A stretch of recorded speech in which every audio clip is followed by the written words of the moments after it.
Welcome, welcome, welcome, everyone. Nice to see you. Grateful to be here with you. Friends online, can you hear me? Great. So this evening, we're going to do two different practices. One to just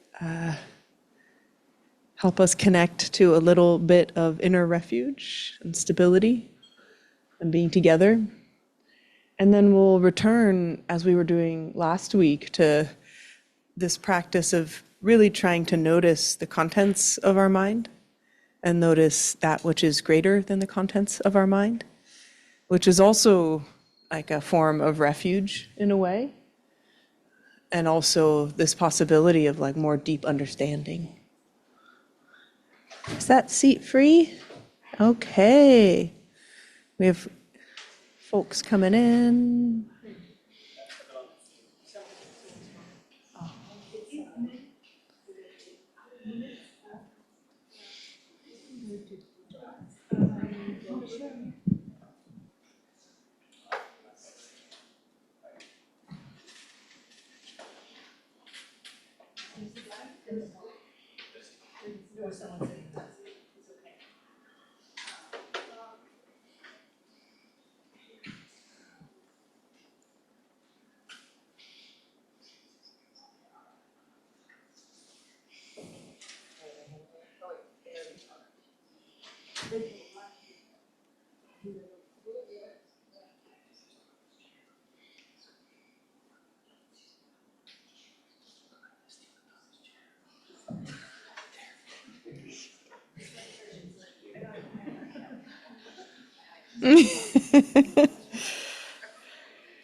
Okay.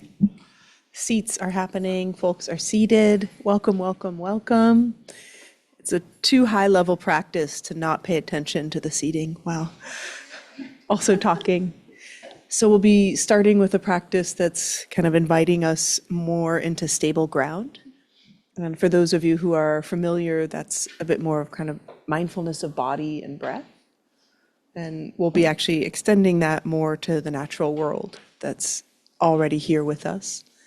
And then these practices that we're continuing on really getting to know the mind and the contents of mind, I think is especially important in these times when it can feel as though there are so many calls to our attention, so many things that are coming into the mind stream and overwhelming us.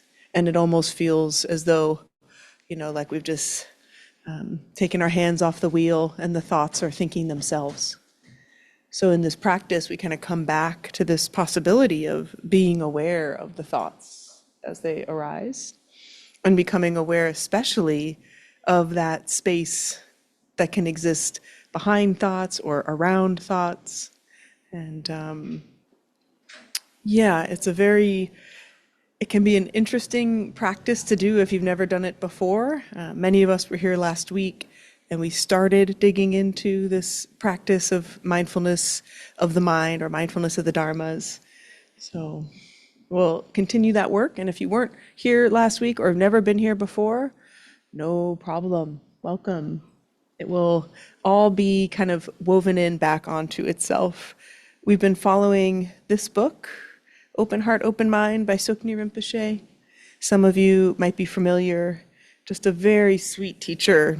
And this book is a very simple instruction on how to establish a sense of grounded presence that's not so fixated on who we are and what we do, and a sense that our open heart can naturally flourish from that place.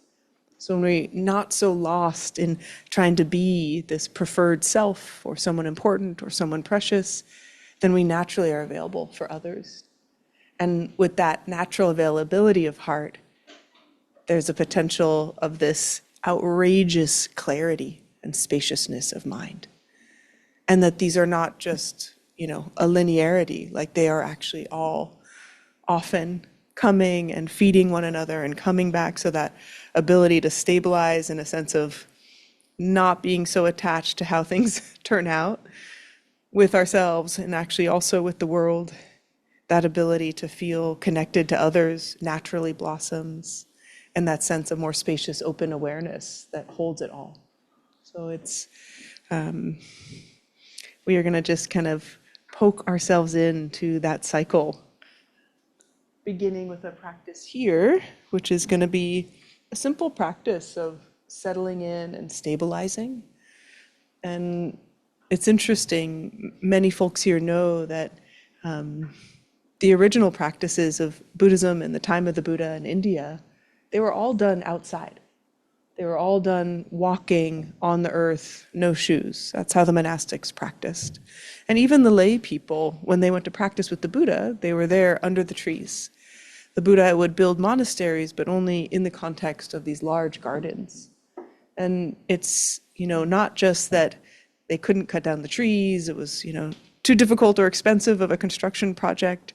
Actually, being in the natural world has such a grounding effect on us. Of course, it's much easier when you're not in a snowstorm, for sure, for it to feel grounding and supportive, but here we are, right? And one of the very interesting things about practices, especially with the elements or practices calling on nature as a source of stability and refuge, is even imagining the natural world, so imprinted in who we are throughout all human history. Just imagining a very calm, open ocean, or imagining a very clear blue sky, not even seeing it, just imagining it, it already creates a sense of ease. When there's these beautiful research studies in these really difficult and horrible conditions of maximum security prisons, and they will show just imagery, sometimes videos, sometimes even still images of the natural world. And the folks who are unfortunately housed in those facilities, they not only report better well-being, they actually are less likely to get in aggressive behavior with others. So just this little bit of bringing in the natural world, it's like we literally are born to resonate and feel supported by this beautiful planet we live in. And we can call it into our practice, even when we're right here, on 24th in Alabama. There's some trees, mostly they're actually up 24th. Somehow there's not that many trees down here, but we can still bring in that stable energy of the natural world. So that's where we'll start tonight. And if it's your first time here, maybe just giving yourself a moment to take in this place and this space. Even if it's not your first time here, checking out this Sangha that's gathered here tonight, and knowing that we have Mace at the door, our fierce, compassionate protector. So even if there's really loud sounds on the street, which might happen, just knowing that we can be here together and experience a relative sense of ease.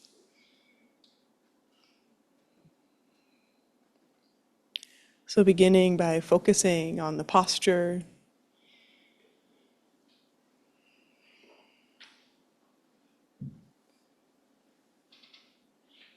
And you may naturally find that there's a sense of ease as we allow the eyes to gently close. But there may be a sense that letting a little light in feels more stable or more easeful, so the eyes can be softly focused and just barely open.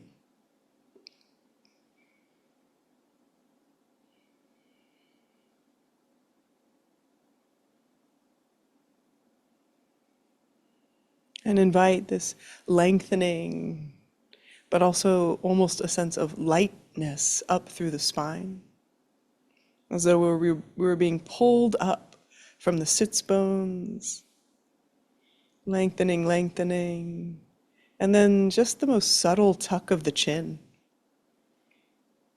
actually allows our crown to be pointing more upwards, the spine to feel more aligned and upright, vivid quality.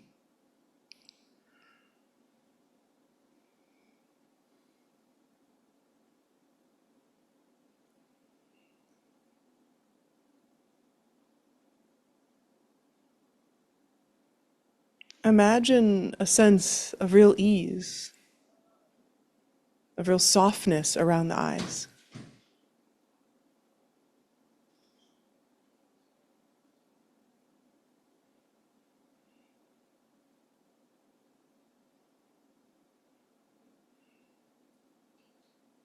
And then keep imagining that softness, that ease around the eyes.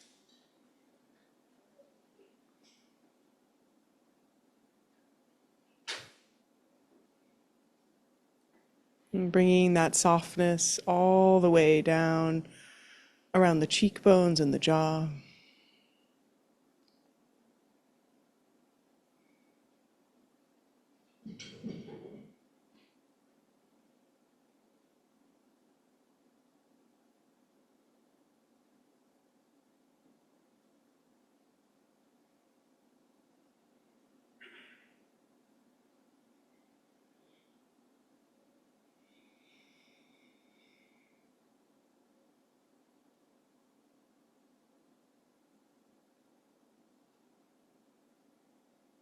And softening through the chest and the heart.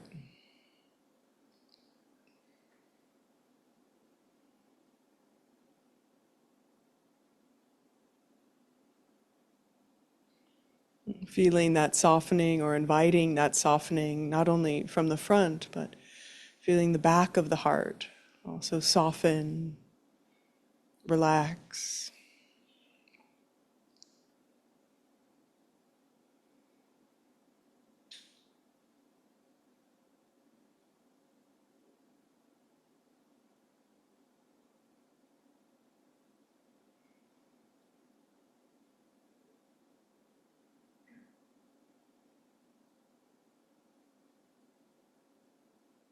And then softening through the belly.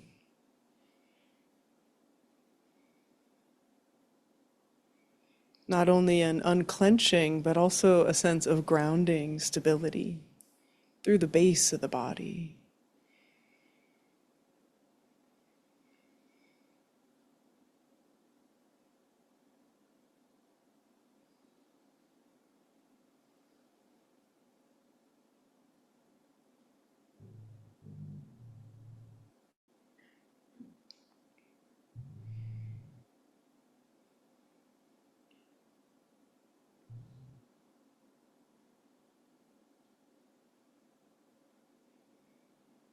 And one more time, softening, releasing through the eyes, the cheekbones, the jaw.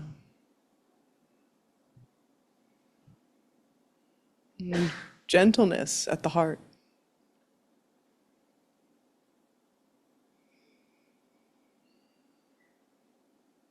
And stable, unwavering presence at the belly.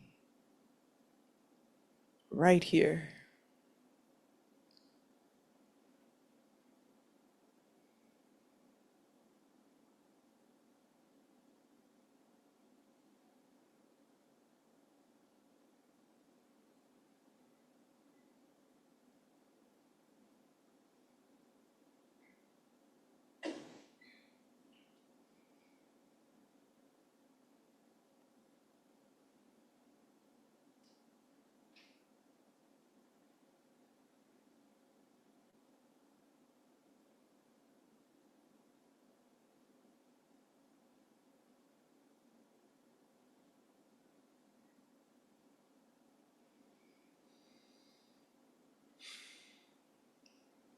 And of course, the mind is doing its thing. Thoughts arise like waves from the ocean. No problem. For a little bit longer, just establishing this beauty, this elegance of our posture. Stable, solid, unwavering base of presence at the belly. Gentle warmth right at the heart.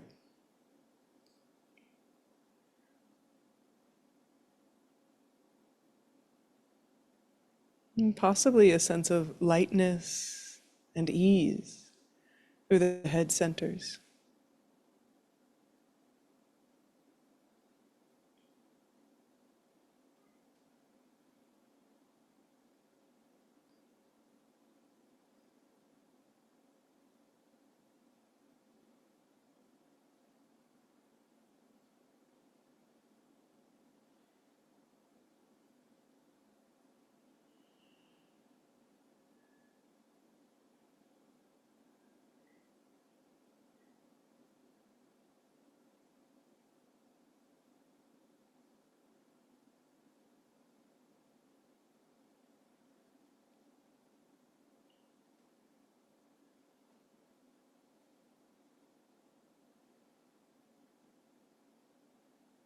A couple more moments here, really feeling and knowing the stable base, and the soft heart,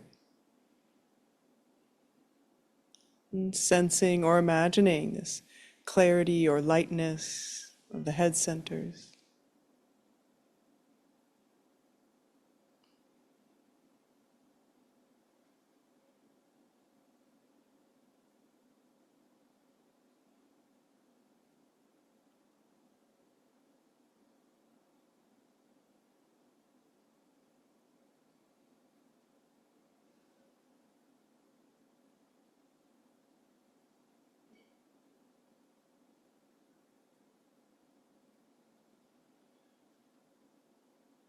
Gently shifting now from knowing and sensing the body to imagination, bringing to mind the sense of stable and solid ground. Maybe it's the richness of a deep forest floor. Maybe the side of a rocky mountain, stable, steady.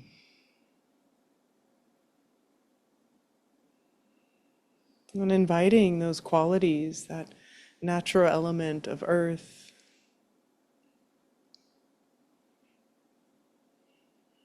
Imagine feeling that right here in this body.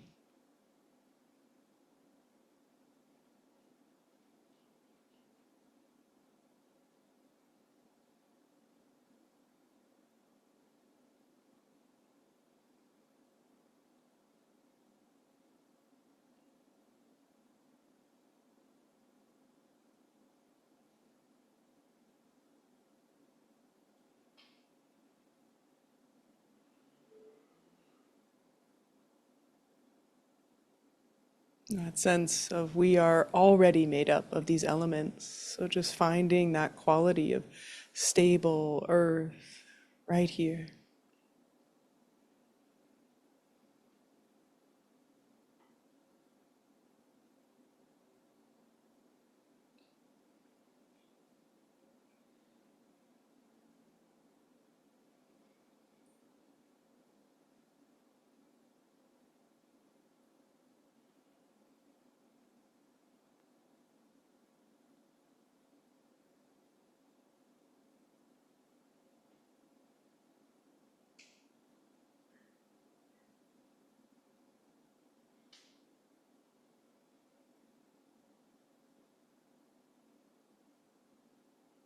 And then gently shifting.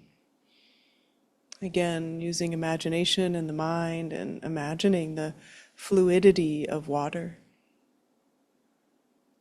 Maybe a full stream, maybe an open ocean. Sensing the comfort and fluidity of water. Inviting, imagining, feeling the presence of that fluidity right here in this body.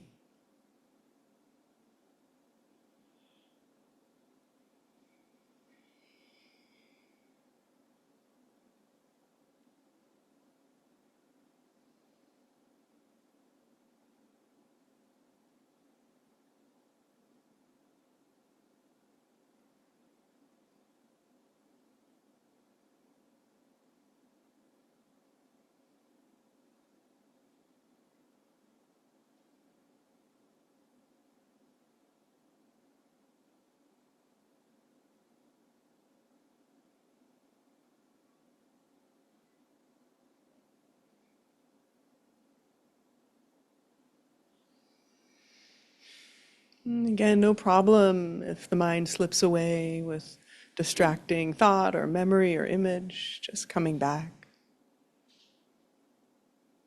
Relaxing, releasing whatever has captured the attention.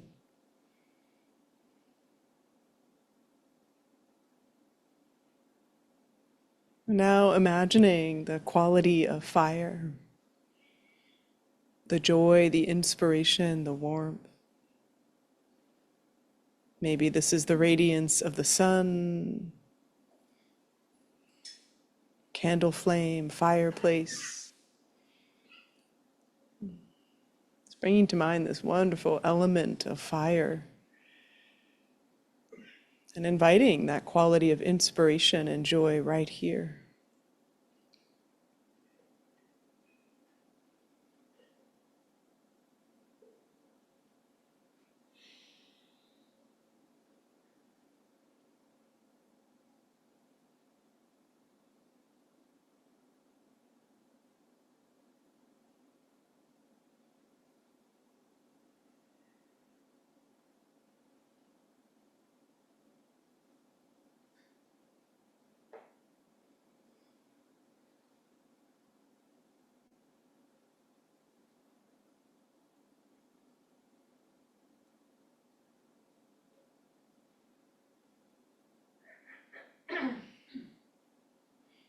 If it's hard to feel or conjure that sense of joy, inspiration, warmth, no problem. Again, bringing to mind maybe the feeling of being under the warmth of the sun, or the beauty of the flame from a candle or fire. And just rest the mind and heart there.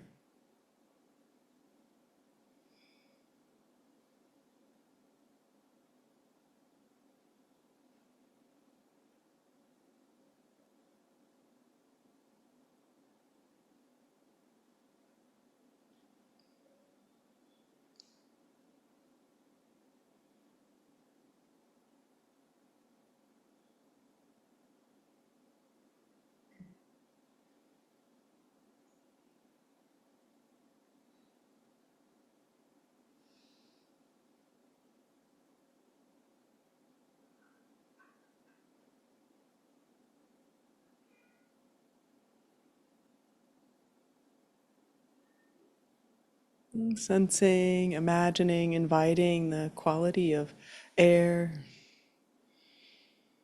as it's experienced through wind and movement, change.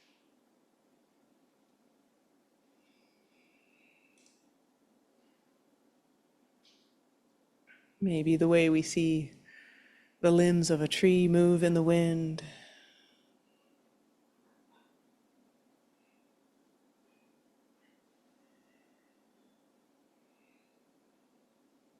Maybe the way we can see the wind as it moves, the fog through the city, just that sense of movement and change. And finding within us a natural experience of that movement, that sense of air, shifting energy.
And then almost as though zooming out, feeling the presence of space, always already here.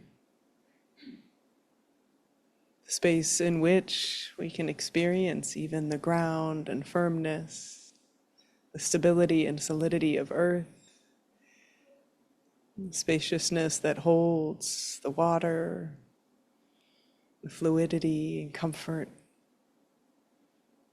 The fire and inspiration, and movement and change.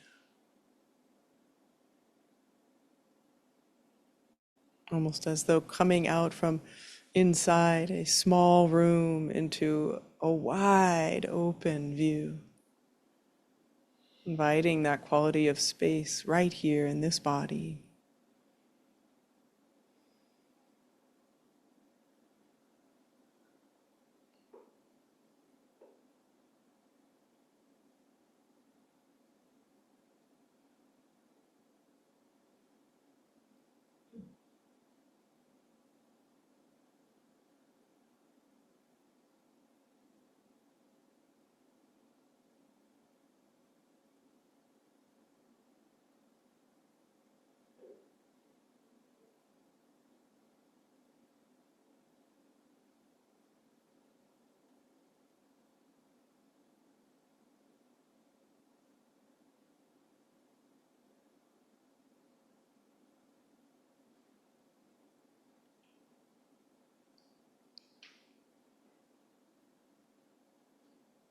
Feeling ourselves both held by these elements and a reflection of these elements as body of earth and water, fire and wind,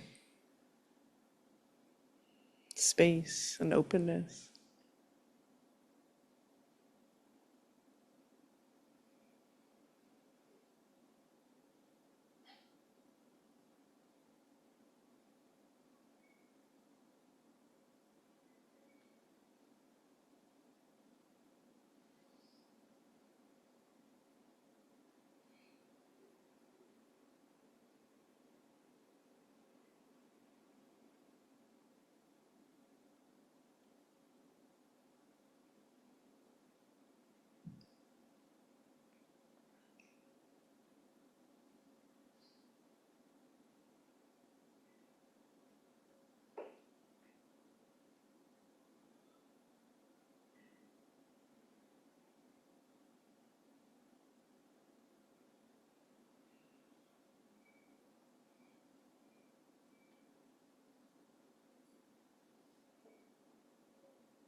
And feeling not only the presence of this body, but the gathered bodies here this evening.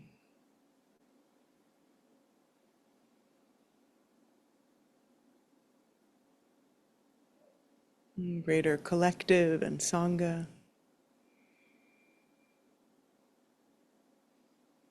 Whether we are known or unknown to each other,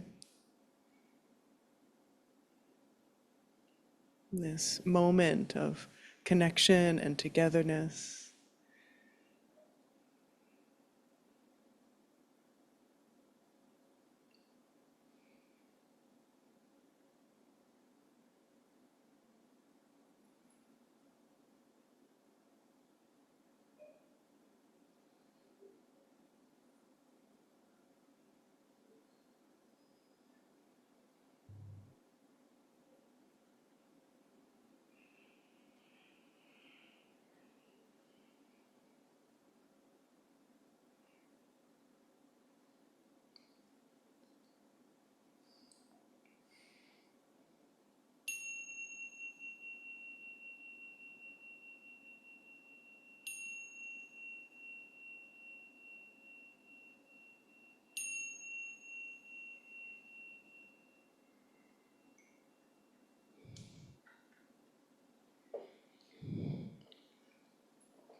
Thank you for your practice.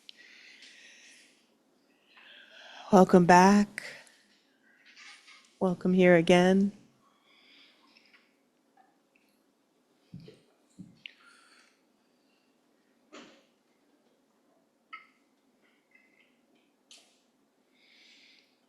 I'm going to share a little bit here, and then I'd love to hear reflections or questions from folks.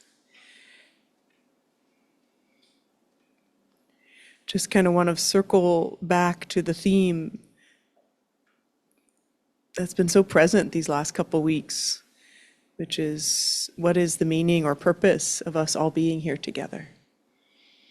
And how can we understand it in the context of what's happening in the world at this moment? And while this is a question that is always true, like, really, what are we doing here? Sitting here with our eyes closed, hanging out without a TV? Like, what is this?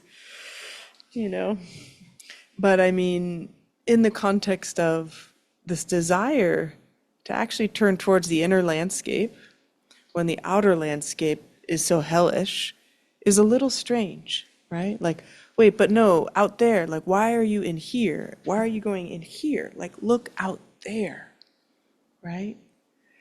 And, as I myself, I'm sure, like many of you in the room, I feel the impact on various levels. I feel the impact on my attention. It feels more frayed. It feels more strained. There's just this like, what could I, what should I, what's next, right? And then the kind of bizarre combination, bless you, of the horrors and just the ridiculousness. Like, it creates a kind of a very bizarre, like, I almost think of when you eat junk food and you're like focused on it, and usually it's kind of enjoyable, I'll be honest, but then you have a stomach ache. Like, it's like this kind of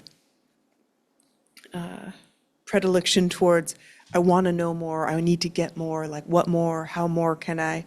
But it doesn't necessarily create a sense of grounded stability or presence or ease, right? It actually can be very destabilizing. And so on one layer and level, we are here to ground. And I really appreciated doing the elements with you all. And I hope that provided kind of some opportunity to remind ourselves of that which is always in us, that ability to connect to the elements.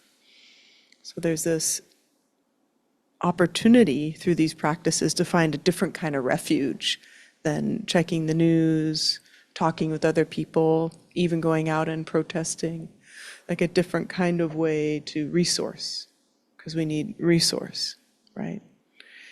And then, and I say this, with a lot of respect, I do think being here is a form of resistance, in that by cultivating compassion and community of shared values, it is really actually one of the only ways to resist succumbing completely to despair and outrage. And while both of those emotions have a really important message for us, and sometimes some very catalytic energy to help drive us, if they aren't grounded in resource, and if they aren't grounded in compassion and a bigger view, they will knock us out. We will become overwhelmed and self-preoccupied. So the interesting thing about our emotions is, there's a way in which they can quite naturally arise and fall. They kind of give us a signal of what matters, and then our body can return to its homeostasis. But if we continue to ruminate, even somewhat unconsciously, on like, shit is so fucked up, right? Just in the background, so fucked up. Oh my God, everything's so fucked up, right? It's just in there over and over. It is actually over and over taxing the body, heart, and mind, and making us pretty unavailable for any disconfirming evidence to that. Like the goodness of, I don't know, has anyone noticed that there's yellow warblers in the city right now? I'm a bird nerd. So there's like these little yellow bandit, like they little black bandit masks and their yellow faces. It's like, we need to be able to attend to that as we attend to our rage and despair. But when we get stuck in that unconscious, habitual replaying of rage and despair, we have no access to the good.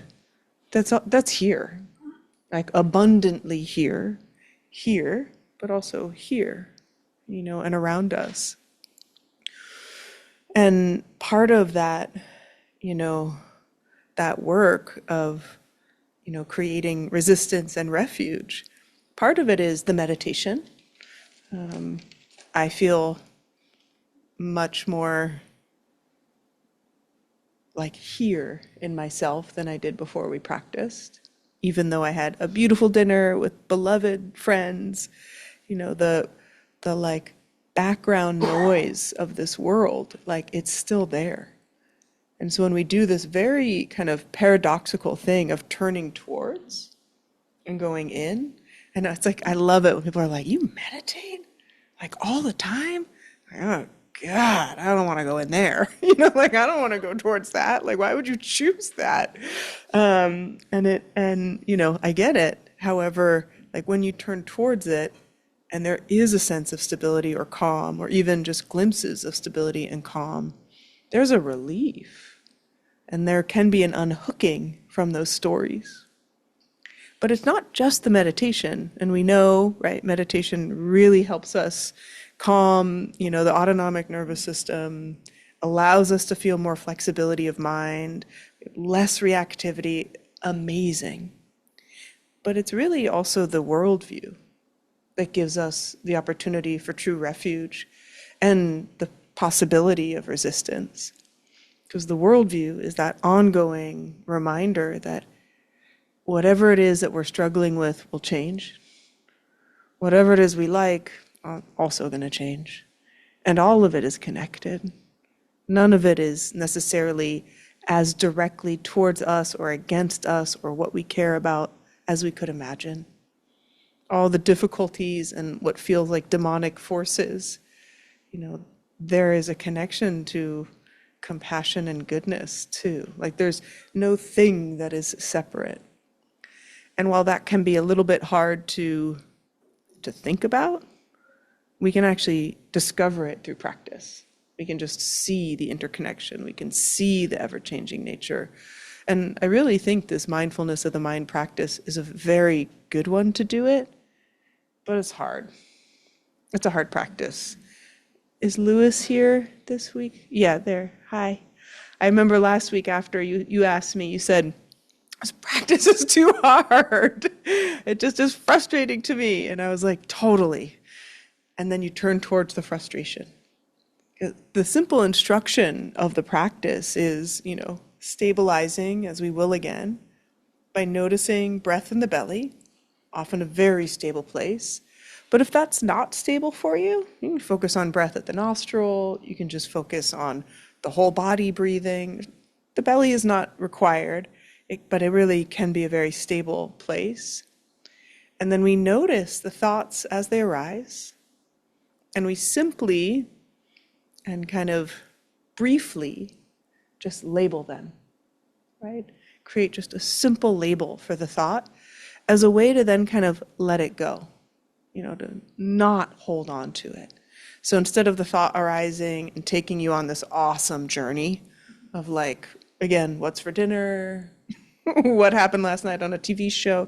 Like whatever is that whole thought journey, you're just like past, right? So we can use very simple labels. Past, right? So all the content of the past. Future, oh boy. Planning, what's next? Who's more of a planner, like future tripping? Yeah. Who likes to just really like chew on the past when you're, yeah. Anyone a switch hitter? Nice. Yeah. So it's like, oh my God, I can't believe that happened, or how did that happen? Or maybe if I rethink in a different way, it could have not happened. And then there's the future, like, how can I possibly make things okay? Or my God, they're going to be so bad, or whatever is that content. We just simply like future, past. And then, of course, there's all this incredible content at the sensory level coming through the body. So maybe it's hearing. We only had like one banging beat coming through during the practice at the very end. But maybe you hear, loud music from the street and just hearing. Maybe you start to feel like your knee is going to fall asleep, and then it's sensation. We don't get into a story of like, why can't I sit like this? I used to be able to sit like that. I should be doing yoga. No. Sensation, right? Like just let it be simple. And we do this practice not only to kind of help us stabilize the mind, right, by giving these labels. We get a lot of interesting insights. We start to see the habits of mind more clearly. And then, as we're going to explore a bit more this week, we have this beautiful opportunity to recognize the gaps in between thoughts and the space in between thoughts. And in this book, we're at this part of the chapter where Tsoknyi Rinpoche, so for those of you who don't know, Tsoknyi Rinpoche is a Tibetan but born in exile in Nepal, and his father is Tulku Urgyen Rinpoche, and if you're into that kind of thing, he's a really big deal, right? His brother is Mingyur Rinpoche and Tsoknyi Rinpoche, like these guys, they're heavy hitters in the spiritual lineages. And Tsoknyi is like this wild-spirited child, as he describes himself. And then he's like 11 or 12 years old. And they're like, by the way, you're an incarnate Tulku. Come to the monastery. And he's like, but I like playing in the mountains with my friends. This was not what he wanted. This was what was expected of him. And he describes very often in this book so beautifully, like the profound discomfort and anxiety he experienced with that shift. And then all the ways that kind of practice, as he's learning the practices and feeling this discomfort as they become revealed. So he's in the monastery and finds out that one of the main teachers is traveling back towards his hometown. And he spends like weeks, like, how do I ask him to come along without him thinking I don't like it here? I don't want him to feel bad, and I don't want him to say no. And he's, kind of having all these different ideas about how he might ask the question and getting really worked up about it.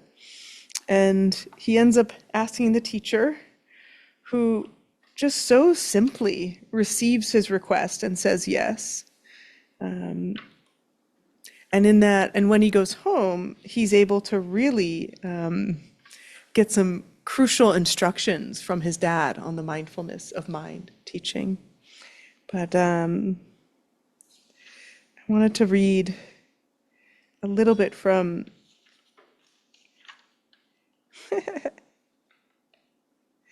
when he said, so when he's been, very nervous to ask his teacher about this, and then his teacher received with just so much warmth, and he said, his heart was so wide open. It included more than enough room to accommodate the needs of an anxious, sweaty 14-year-old boy, hovering around, apparently trying to swallow a mouthful of sand rather than admit his own fears and insecurities. For the lucky students who accepted this open warmth, the opportunity of learning from him proved to be an immense opportunity. And just even that description of his teacher as this wide open heart, the kind of promise of this kind of practice, labeling our thoughts, and then as Tsoknyi describes, kind of mining the gaps, getting deeper and deeper into these gaps between thoughts, that allows that kind of wide, spacious, open heart that can hold everyone. And these practices, again, they are kind of annoying and frustrating. Seeing the contents of our mind can feel a little bit defeating. And it's encouraging to know we're not alone. And he says, as we become mindful of our thoughts, we gradually become aware of these little gaps appearing and disappearing between each thought. In other words, as we're looking at our thoughts, we're also becoming aware of the moments that there are no thoughts. These gaps open into thought-free moments, experiences of alert awareness and readiness to accept whatever arises or does not arise.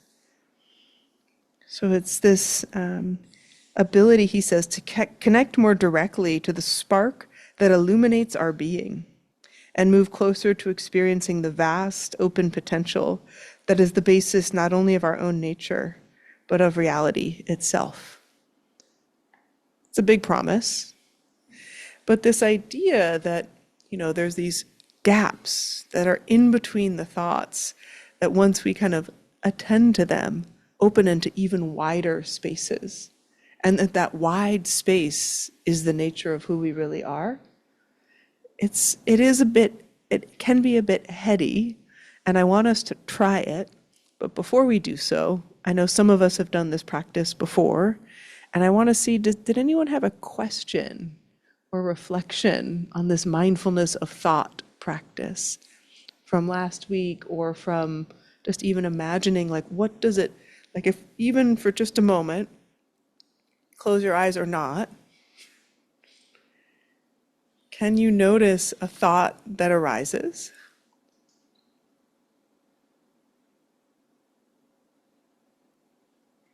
And notice where the thought arises in the space of the mind. Maybe the thought is, what is she talking about? Like, where does that arise from? And then where does it go back to?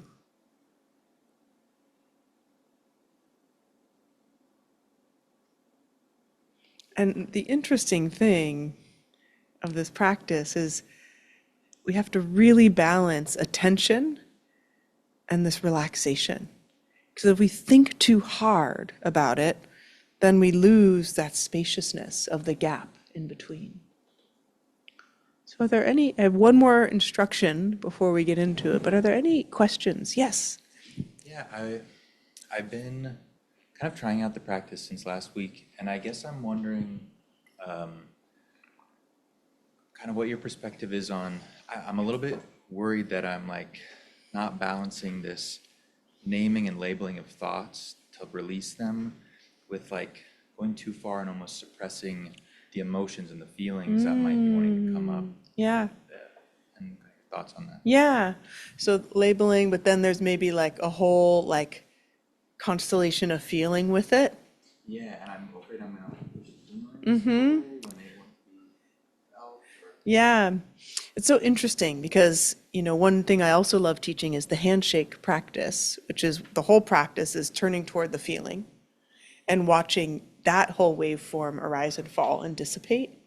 And I'd say for this practice, if you can label it and then skillfully like almost label the sensation, like heavy, warm, without the content, then might not be quite that feeling of pushing.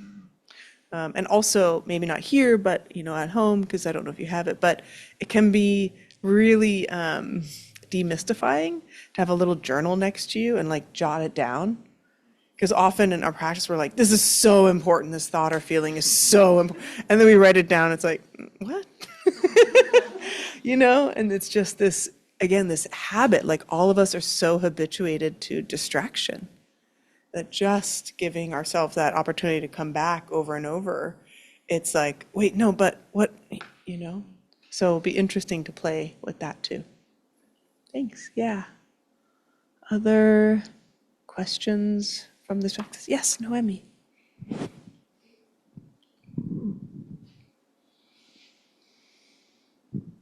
I was working with memory, Mm-hmm. and I liked the memory, Yeah. and I tried to feel it in my body. Yeah. And I'm wondering whether or not it's all right to feed the memory. But then again, I knew it with the memory, and then what happened was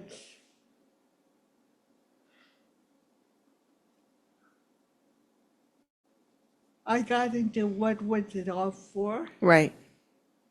Yeah. Not having the memory, but what the memory was. It's like, yeah. Yeah. And it goes back to the external. Mm-hmm. And I'm struggling with that because being an activist in the 80s, like, I want that. Yeah. I want that. Yeah. And so that's what I would feel like. It's like, oh, I remember the eating. I remember the organizing. Yeah. I remember the fight. Yeah. And then we're here. Yeah. And it's like, I'd see it going down the toilet. Yeah. And feel that and not letting it, not being in despair. It's like I would with a friend, and we would like, what was it all for? Yeah.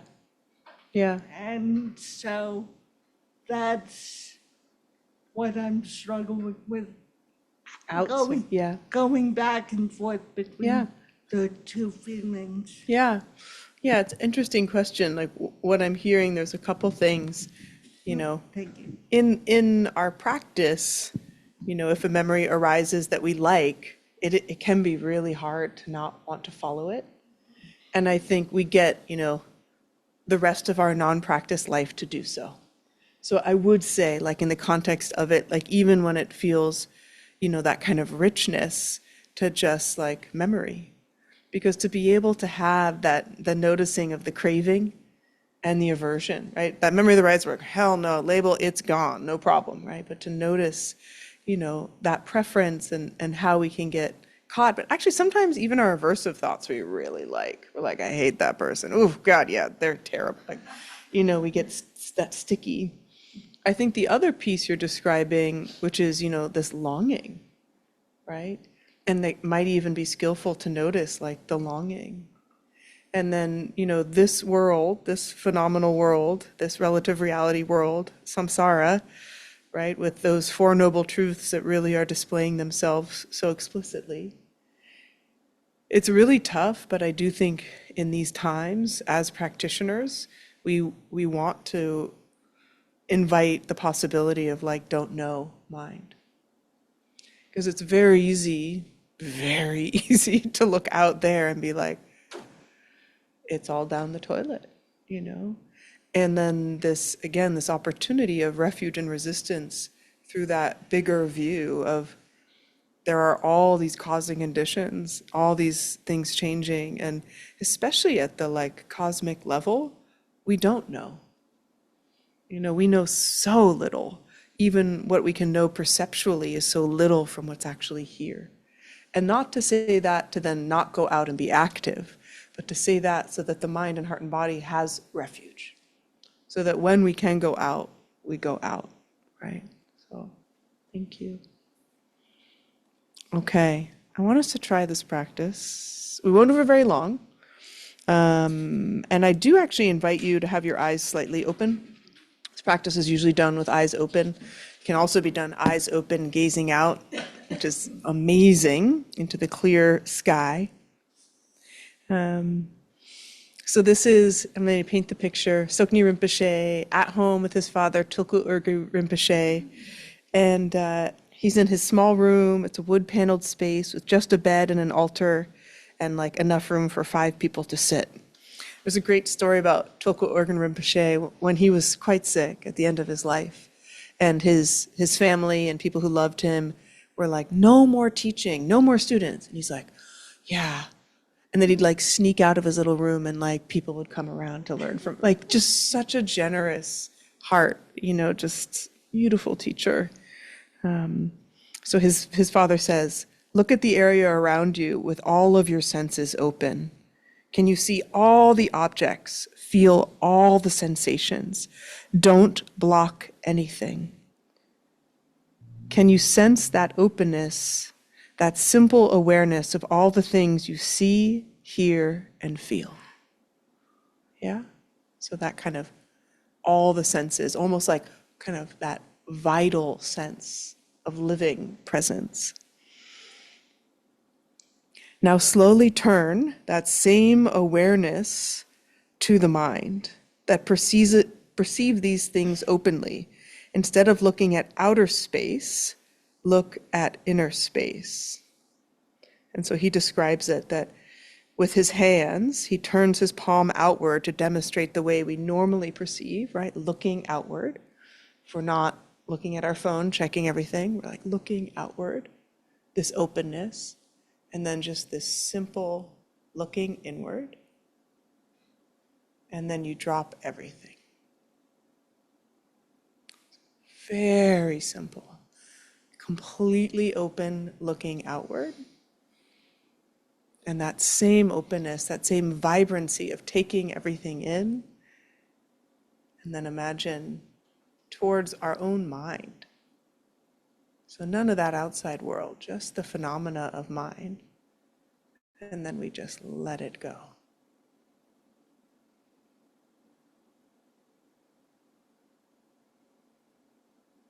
And so we'll try that.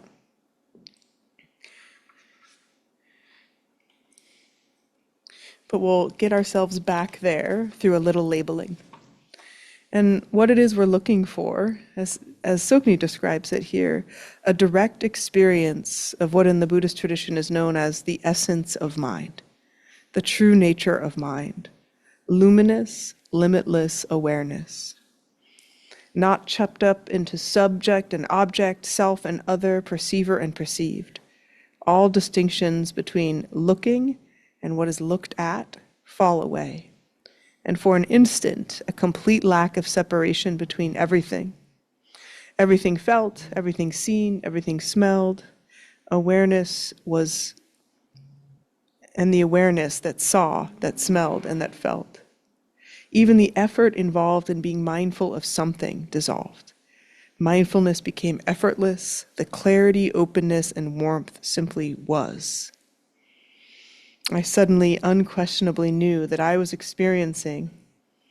I was experiencing was occurring within my own awareness, but free from mental or emotional or physical labels. Immeasurable freedom, possibility, inseparable from the potential to be aware of anything that emerged. Okay, so with that very inspiring description, taking a moment, and again, having eyes just a little open. You can really have your gaze downward. I know there's a lot of activity and stimulus in the room, but a little bit open can help with our brightness.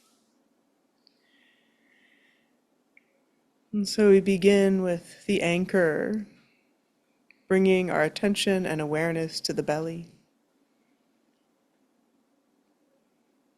Breathing in, feel, sense, and know the belly breathing in. And breathing out, continuing that knowing of the breath, breathing out.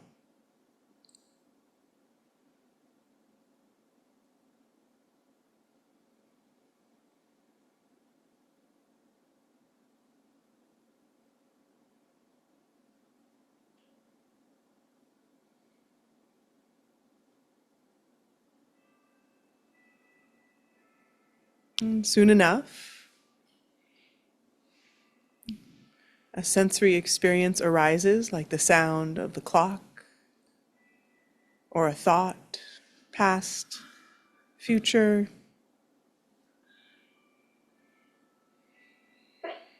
memory or image.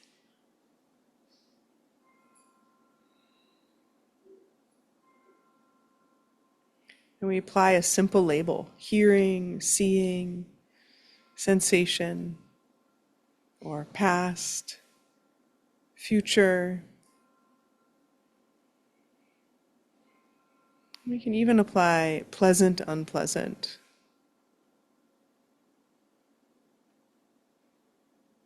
Very simple, noting our thoughts and then coming back to the breath at the belly.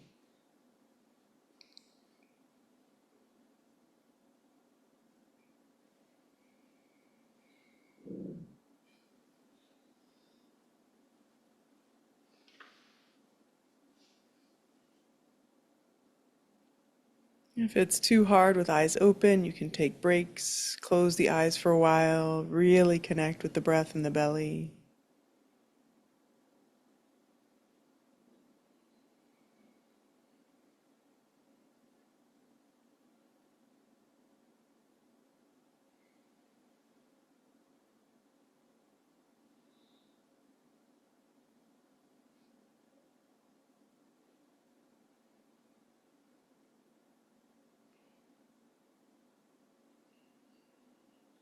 Maybe we feel that there are too many thoughts. Notice the thought that there's too many thoughts. Maybe all the thoughts have disappeared. No problem. Just rest in whatever remains. Keeping that simple tether to focusing on the breath at the belly.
Maybe you've been carried away for quite a while. No problem. Find your way back to the breath and the belly. And keep up this investigation with great curiosity and kindness. What are these phenomena arising in the body and mind? Can we label them and keep coming back?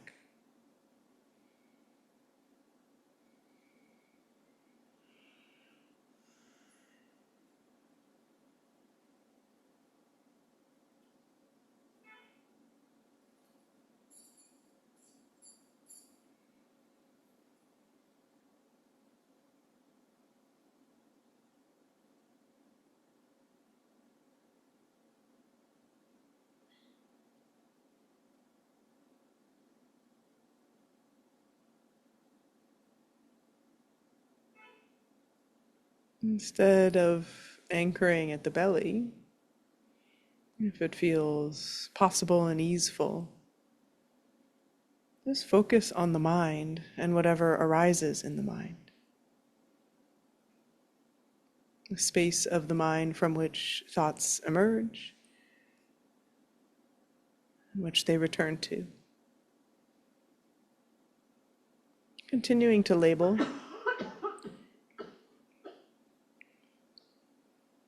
Sensations and sounds,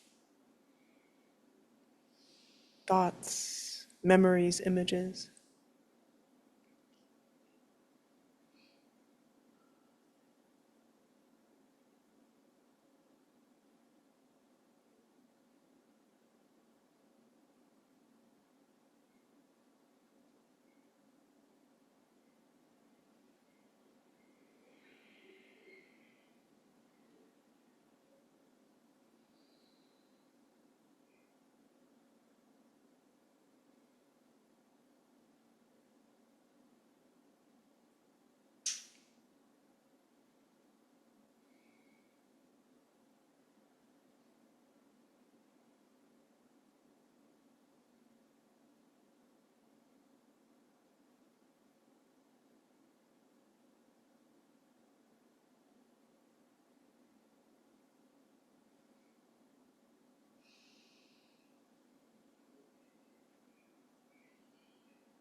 Notice the gaps between thoughts.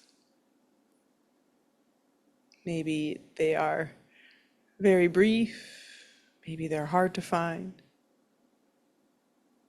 Just relax.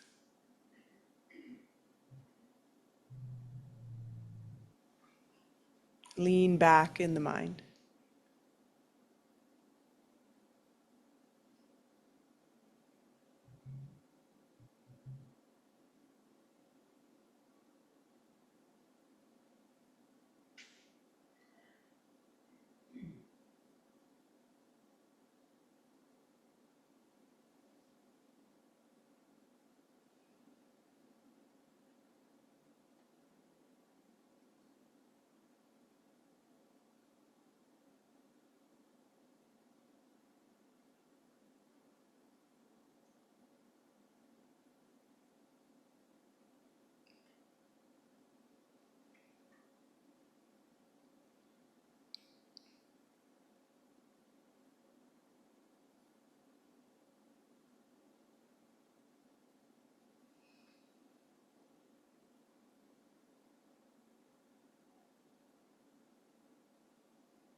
Again, that precise, curious kind observing of thoughts.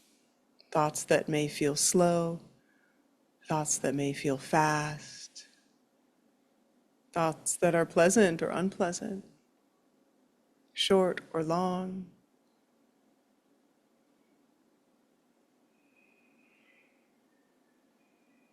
Without energizing or getting carried away, just a bit longer. Observing thoughts, labeling, and then returning to the space of mind.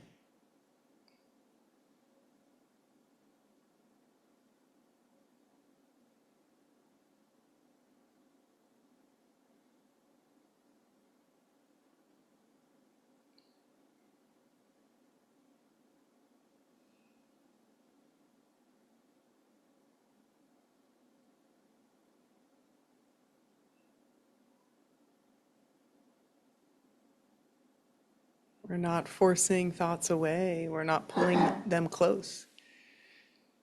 We don't need it to be quiet or still. Everything is arising in the space of mind.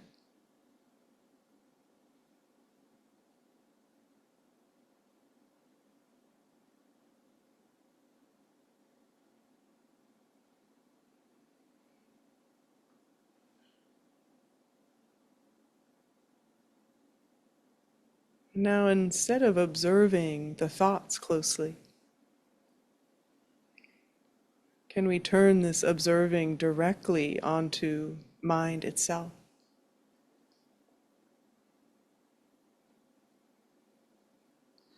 Bringing our awareness to awareness.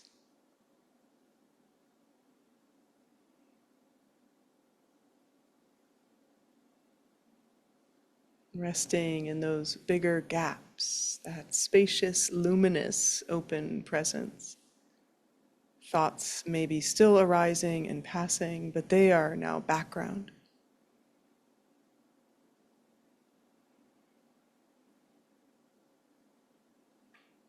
If this is confusing, no problem, just relax.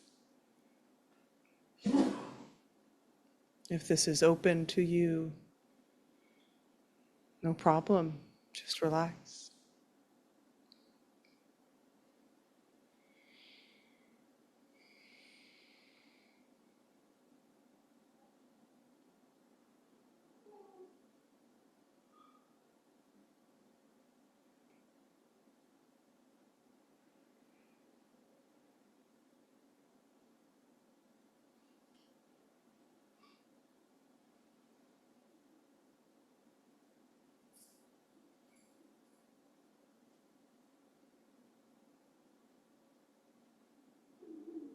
If the eyes have been open, you can gently close them and bring attention and awareness right back home to the breath and the belly.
Thank you for your practice.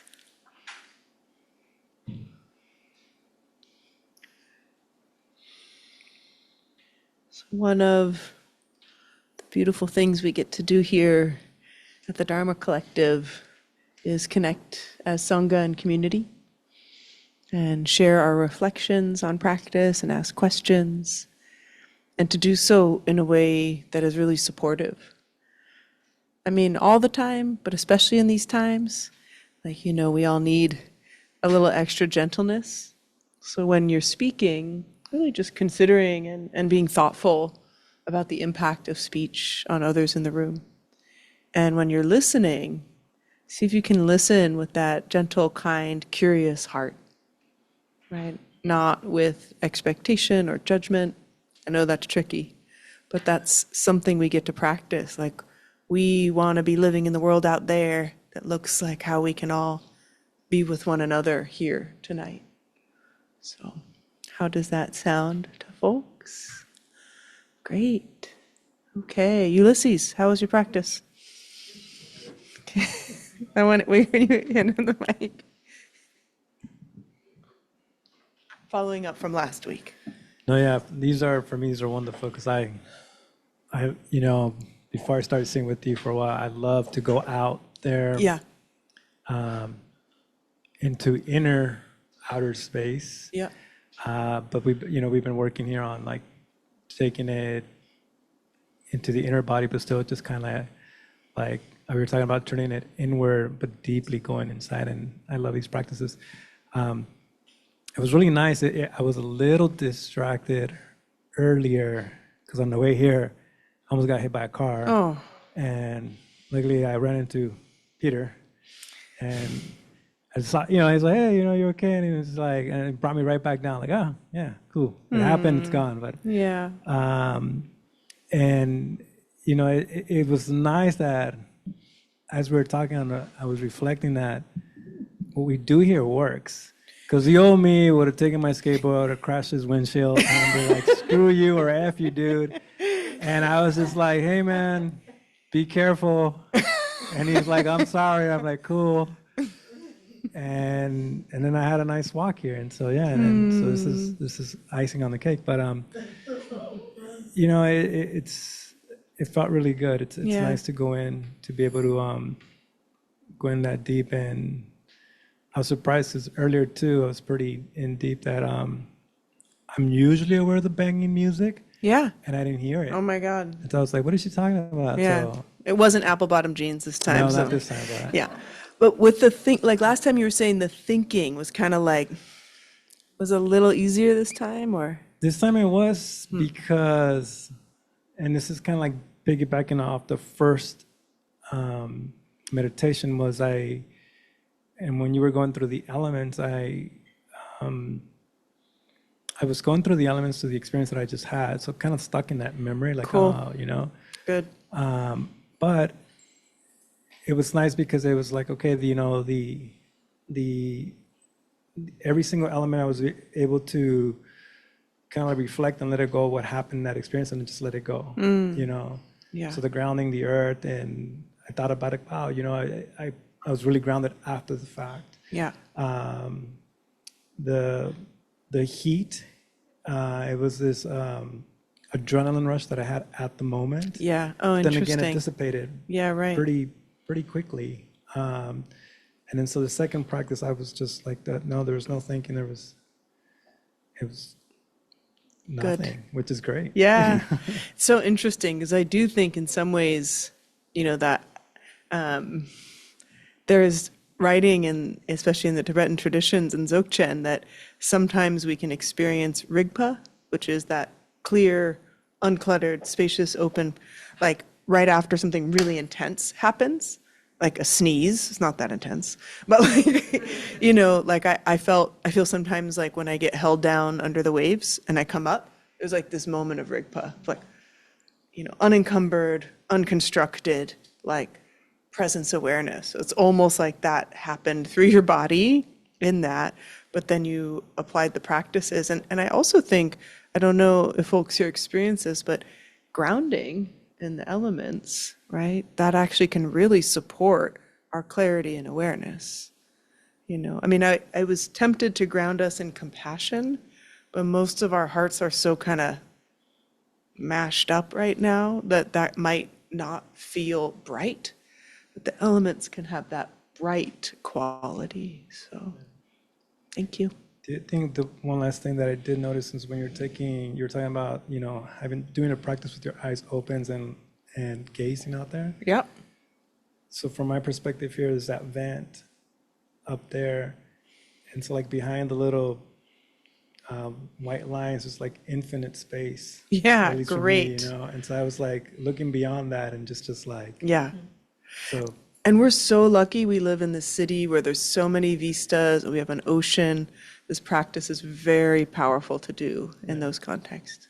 thank you. Yeah, thank you. Other reflections, questions? Yeah, Andre. Oh, no. Yes, Charlie.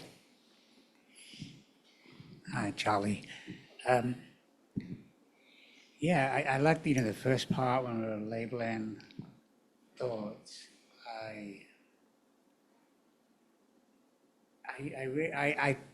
thought that I have a lot less thoughts than I actually think. I just have reiterations of the same thought. I have memories of thoughts, Yeah. and they are that the past will change. That the past is changeable. That I won't get what I want, or that I'm not safe. And when I kind of saw that they're just it's the same thoughts, just like dressed differently, then it created the space in between the thoughts. So the clutter had kind of gone. And then I had a kind of just a feeling of, this is what happens. You create space and you have room for for growth or for a new thought. Mm-hmm. I really like that. Beautiful. And what did the space feel like, if there are any It words? felt like not like Nebraska. It felt like space. Like Yeah. I imagine, you know, visualize space, the Yeah. stars. Like almost that dark, rich quality. Right, but not as scary. It was like, Yeah. it was just an openness. Yeah. Yeah, the term that's described often is luminous darkness, which is so interesting because, yeah, but it is qualitatively, yeah, it can feel that way. So, thank you so much. Yes, Tanya.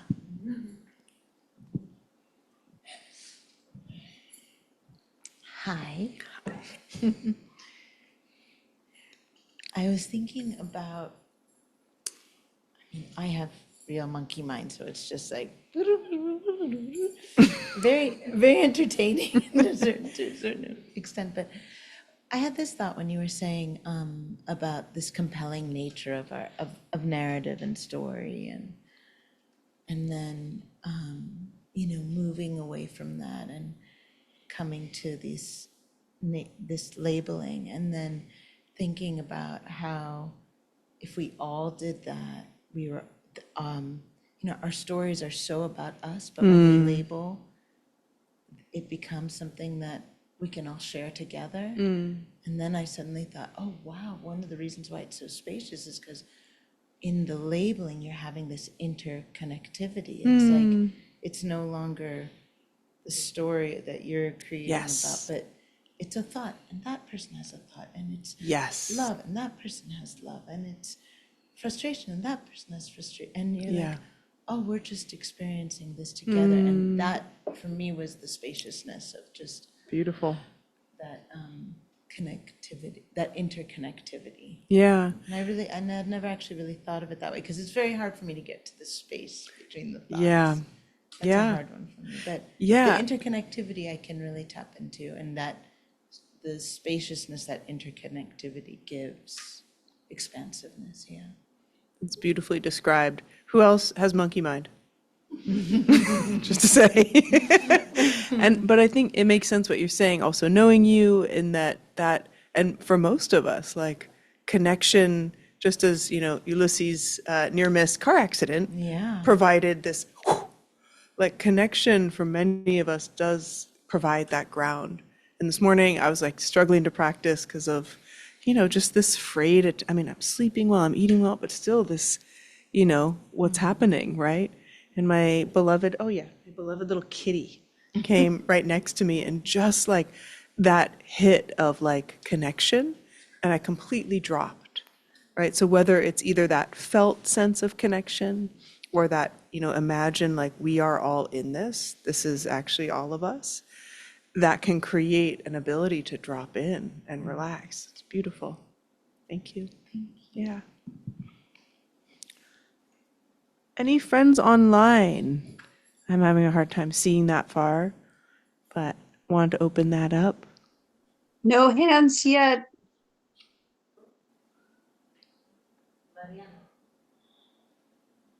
Did that happen? Oh, okay.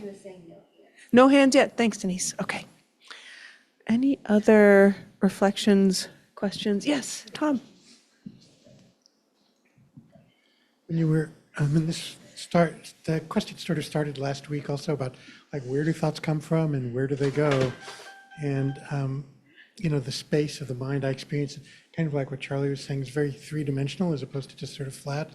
And so it's kind of like, is there a location? Is there a like sort of trying to figure out what was meant by that? And during this meditation, it felt like when I was just focusing on the thoughts, it almost felt like I was eating at a restaurant, and there were different, sort of, each thought had a sort of a different, it was like a different dish or something like that. And then when it was sort of pulling back and focusing on the sort of mind, it almost felt like I had this vision of like being, sometimes you sit at one of these like open air kitchens and you're sitting there and you're watching them prepare everything. And it felt like that was a helpful thing for me for where the thoughts came from, because like there's one cook who cooks all the grouchy thoughts, and there's another one who cooks all the I'm in trouble thoughts, and that sort of felt like, and I don't know if that's, it's kind of weird. But I'm wondering if you can elaborate something on what's the thing behind, where do these thoughts come from? Are they little locations or little like this chef, that chef, whatever? I mean, I love that creativity. And I think it's giving the mind enough of an anchor to be curious about the thoughts for the thoughts to quiet, as opposed to really know like the chefs, right? So once we've been like, oh, these thoughts are coming from somewhere, that's almost the exact moment when we then look back on awareness. So it's like we're observing whether it's out there, in order to kind of heighten and brighten, and then we bring that heightened, bright quality back here. Yeah. So when we're observing the thoughts as they arise, we're like, planning, self-criticism, we can get very elaborate with the labels if you stabilize in it.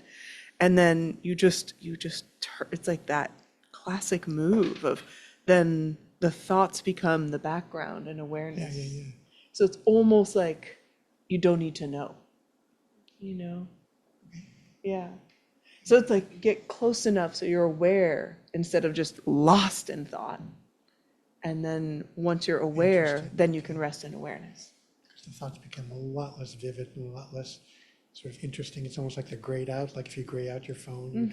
So it almost became And like that, especially like I, at the very end was like, and we only did that, by the way, for like 10 minutes. So I know. Are you kidding? Oh my God. No, yeah. Yeah, I mean, a little goes a long way with spacious awareness. Wow. But, it's like everything arises in awareness. So all of a sudden, the kind of compelling nature of our thoughts it becomes less compelling because we have a bigger space.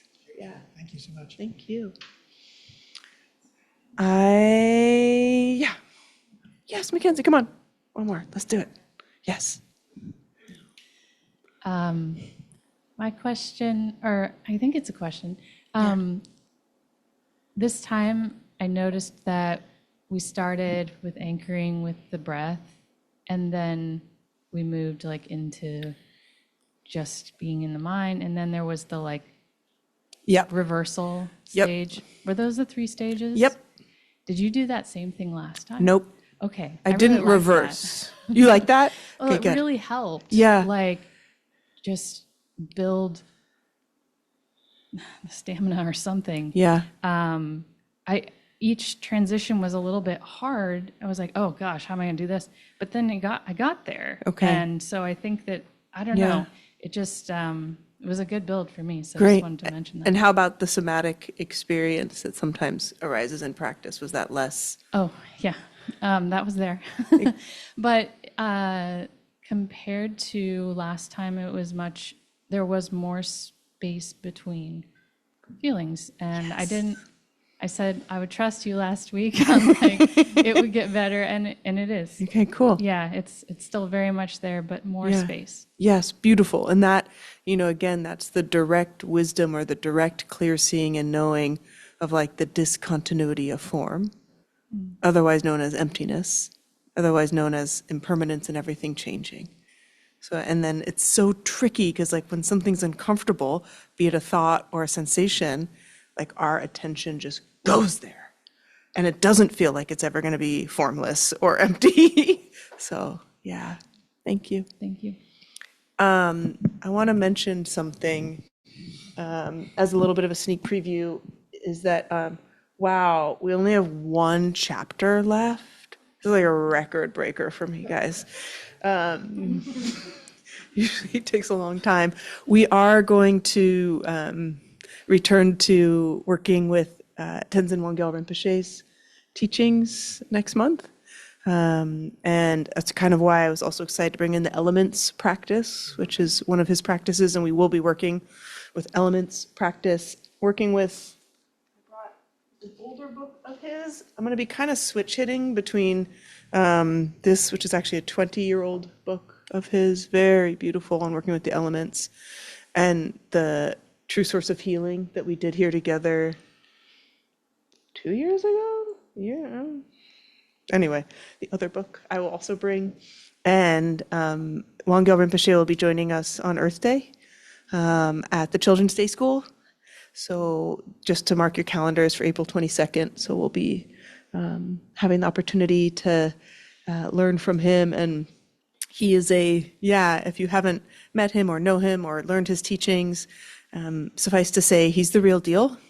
He's a wonderful, realized, accomplished teacher who lives in the Bay Area. We're so fortunate that he's agreed to come sit with us again. He came last year. Was it last year or 2 years ago? 2 years ago. Anyway, he's back. We're stoked. And this will be one of the two books that we are moving towards. Healing with Form, Energy, and Light, the 5 elements in Tibetan shamanism, Tantra, and Dzogchen. Exciting. I think so. So let's dedicate the merit of our practice here.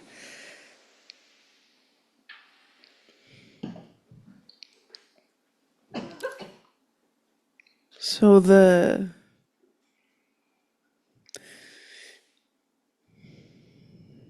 heart is already quite naturally open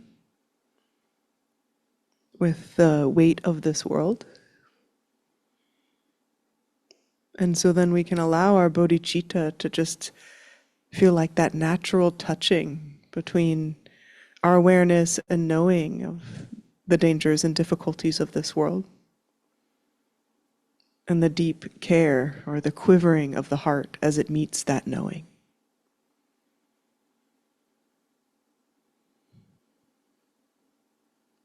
And that beautiful energy of the awakened heart that is filled with compassion and allows us to, almost as though we were scooping our arms up and like offering this practice, like all the energy, all of our effort, we scoop it all up and place our hands together, holding all of that energy at the chest. And imagine that we could offer this practice and this energy and this bodhicitta, that all beings everywhere could feel safe and protected from inner and outer harms. That all beings everywhere could know love and belonging, trust and justice. That all beings everywhere could be free from delusion and craving and aversion, could become absolutely free.